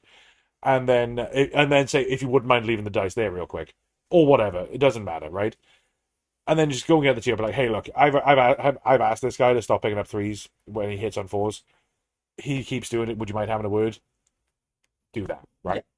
Don't let someone else's bad behavior ruin your experience. That's it. You know, that's the tagline right there. you know, just and it's not, you don't even have to be an asshole about it. Just be like, hey, that's not cool, bro. You know? Yeah. Or hey, let me read that rule. Or hey, I'm just gonna go ask the TO really quick. You know? Only because I remember making a mental note of it to talk about in this episode, and I'm only just now remembering it. When Griff and I were playing on Sunday, there was something where he didn't do it on purpose. Let me just get that right out in front of this. He rolled, I think, 3 dice, and it was like hitting on 3. It was probably Kurnoff, hitting on 3s, wounding on 3s, blah blah blah, right? And then I think he rolled 3 dice, and he hit all 3, right? Then he rolled 3 dice, and I think that one of them was a 2 or something, and it was like a 4 and a 5, whatever, doesn't matter. And then he picked up the 3 dice, and I only just glanced down at it, and we got like high contrast dice on the channel now, so it makes it a lot easier. And I was like, was that one a 2? It looked like it might have been a 2, and like I think he'd like picked them out and set them down, and he was like, oh no, it was a 2, so whatever, right? Obviously we have the benefit, we could have just like wound it back a little bit or whatever. But like he didn't do that on purpose, and that's another thing. I forget what my original point is, so it's morphing. People are going to pick up dice that they don't mean to, not on purpose, right? It's going to happen. If you roll 500 dice in one game, which I don't think is an unheard enough amount of dice to roll in one game, right? There's a chance, right? There's a greater than 0 chance that you're going to pick up the wrong dice at least one time. Now, if that happens, whatever, right? Like, oh, he's hitting on 5s, wounding on 5s, and I'm watching him pick up all of the 3s. That's like oh hey, I thought it was 5s, right? Because of the -1 to hit. Oh yeah, you're right. I'm sorry. I was wrong profile in my head, right? Yep. Or oh yeah, no, you're right. Sorry, my bad. And then that's where that dies, right? And then like later in the game, if you're like, oh yeah, 5s and 5s again to wound with these guys because it's the same unit attacking the same unit, and then like picking up 3s again. Hey man, 5s, remember? Oh yeah, fine, whatever. If it happens a third time, you're like, listen, man, I'm gonna go talk to a TO real quick because that's like the third time. Don't be afraid to do it, right? Because if you stand up, not stand up to them, but if you call out the behavior, there's a chance they'll course correct, first of all. But if you don't call it out, it gets worse for them and for everybody else. And you can go and talk to a TO between rounds, but like, hey, look, he was picking up a ton of dice, and that's not cool. That he shouldn't be picking up, like magical 3s. Then yeah, you can say nipped in the butt. Yeah, the TO can be like, all right, that's great. I'm going to watch out for it in the next game, and that's great. But if his next opponent is very anti-confrontational, and they keep doing it, they're going to have a bad time. They might leave the community. Yep. That's not what we want. We don't want to replace the people that are non-confrontational with cheaters. Yep. So please call people out. Yeah. Please call TOs over, and don't feel bad about it. Yep. Same thing with friendly games. Talk to your friends about it. Yeah, but like, if they're your friend, they'll listen to you. Yeah, be like, hey, dingus. I'm trying my best not to swear because I'm already having to beep out a bunch of my stuff. Shit, fuck. And then I'm gonna cut that bit out. Yeah, like if you're like with your friend, you're like, hey man, remember it's 5s and 5s because of the -1 to wound aura and the thing, the scare shields, whatever. They're probably gonna go, oh yeah, you're right. Sorry, man. And if they go, no, fuck yeah, I'm going to keep picking up my 3s. If they say, no, I'm going to just keep picking up my 3s. Like, all right, well, I'm not going to play. We're done. Yeah. And you're never coming back. Yeah, right? Because it's a game with a social contract and the player's code. If you haven't read the player's code, it's actually worth a read. In the core review, I've read the player's code. I looked at you and I immediately knew. Because I naturally play with the player's code, okay? So the player's code is in the core rules. So open up your app, right? Open up your app and go to. Oh no, that's I'm not in the app. I'm in photos. Open up your app. No, the player's code. So bad. Go to core documents, very top, Mm-hmm. and then go to core rules. Oh, where's it at? Okay, we're back. So it might have actually been removed from the 4th edition handbook, right? In the 3rd edition app, there's the player's code, right? And it has 2 card. This is important. I think this should come back in 5th edition. Probably nobody read it. But I read this one in 3rd, and I just assumed that it was in the 4th one. But yeah, 2 cardinal rules, right? Always be polite and respectful, and always tell the truth, and never cheat. Those are the 2 cardinal rules of the player's code, which you can actually still find on the 3rd edition handbook. And then it has like these 10 principles, right? Where it's like, come on time, shake hands with your opponent, don't use offensive language. If you have proxies or your stuff isn't painted, ask your opponent, Rob.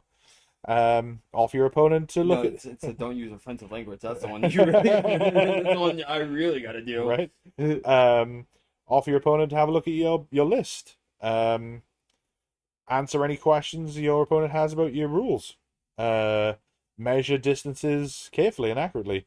Give your opponent a chance to examine your dice rolls before picking up your dice. Well, maybe we should post the player's code somewhere on here. Yeah, we will.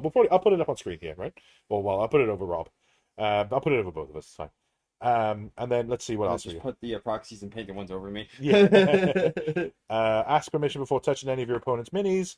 Remind your opponent about rules they may have forgotten to use, or that they used incorrectly, especially when doing so to your opponent's advantage rather than your own. That's in the player's code, right? And that's how I play. Well, we both play exactly to code. That's what I'm saying. That's why I never read the damn things, because I play by the damn things. Never deliberately waste time during a game. Avoid distracting your opponent when they're trying to concentrate. Don't complain about your bad luck or your opponent's good luck. Okay, so maybe I didn't read all the player's code, but for the most part, I kept to the core ones.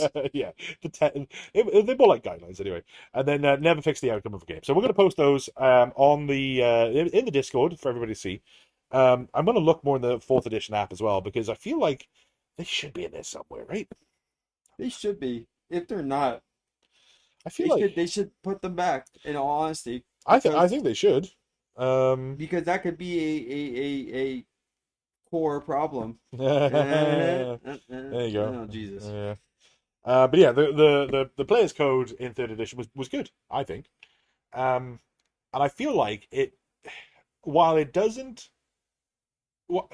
all things that shouldn't have to be said, right? You shouldn't have to have a rule, or you shouldn't have to have like paper that says, hey, don't cheat. But at the same time, it's like the whole those are the guiding principles, right? I mean, Christianity has little 10 commandments in stone, so why can't we have a right? Exactly, right? Like you shouldn't have to write down, "Hey, don't kill people." By the way, yeah, but they did. So you know, like, so maybe it's a people thing. Yeah, maybe like stealing stuff's kind of bad. Maybe write that down. Yeah, you're right. So. Anyway. Yeah, what does that say about humans in general, right? Oh man, exactly. Well, I think the default state is to get ahead by any means necessary, and I think that it's a rarity that people will be altruistic without any expectation, which was a very deep philosophical thing for me to say. But yeah, I know. I think that there are people that are inherently altruistic. I feel like I'm one of them, and then I feel like there are people who are altruistic with expectation, and then there are people who are neither. That's what I think about the world, in case anybody was wondering. What a weird episode this has been. Don't cheat. Don't fix the game. Shake your opponent's hand. Be nice. Don't be a dick. That's it. That's the tagline. Don't be a dick. Yeah, essentially, and if you are, apologize. Yeah. And if you are going to be a dick, don't be a dick all the time. Maybe just like when you, yeah. So, anyway, I think... Only when you play Ryan. Yeah, I mean... That was the other thing on Sunday too, where it was like Ryan's house. Ryan's house. It's like I'm rolling a brand new set of dice into a dice tray from a couple feet away, and like a close-up magician, I'm not. So it's like I've got literally no control over those dice. I was rolling really good, although I was rolling really good on some things. I don't know if you remember. I talked to Raoul about this. I don't know if you remember when my squad of 20 gut rippers with swamp horde bullies attacked and then did 7 mortal wounds. I do remember that. And 1 hit. I do remember that. And I was like, excuse the fuck out of me. I do remember Excuse me. But you know the problem with that is even if they did hit, it wouldn't have mattered anyway. You already crushed the poor man. But the thing was, imagine that was the other way around, and that was 59 mortal wounds instead of just 8. If you just flip the roll round. I can't imagine. Well, yeah, you can. I can't. You did it to me. But like, it was one of those things where I'm like, what? And then there was another one where I rolled it, and I literally, I think I got like 3 mortal wounds, or 4, or some low amount of mortal wounds, and not a single hit. So that means that I had out of, I think it was 20 dice, right? I think it might have been 20, 21. It actually happened more than one occasion. I know. Yeah, it happened more than one occasion. But Did you notice how I didn't complain one time? I mean, yes, but I also noticed you were just crushing that whole game. So. To be fair, I internalized that. I was like, I'm gonna just hold on to that, and I'm gonna just, that's gonna become bile later. I'm just kidding. No, but that's the thing, right? Like, don't be a dick. Have fun with the game. Remember it's a game, and make sure. At least we were blaming your house and not you. Well, that's the other thing too. That's the other thing too. If you're like, man, Ryan's, I think, although I will say, I'm pretty sure that Ryan is cheating. Got floated around a couple times. I'm like, yeah. No, I said Ryan's not cheating. The house is possessed. I feel like Ryan is cheating. Definitely got said. We'll have to go back to the tape. Raoul said it. Oh, okay. That's Raoul is the one who said it on chat, and I'm the one who corrected him. I said he's definitely not cheating, but his house is geared more towards Ryan. Yeah, so that's fair. In any case, don't be a dick. Don't cheat, and don't have magical 3s. Don't bring loaded dice to games. That's a bad one. Toilet dice. That's a whole thing. That the fact that toilet dice is such a meme now and people still do it. That's what gets me. That's crazy. The fact that magical 3s is still a huge problem. It blows my mind. Yeah. I don't know if that's a term, by the way. I kind of made that up, magical 3s. That's fine, but I know what you're talking about, and the fact that it happens, like I can understand maybe a magical 3 in 500 is fine.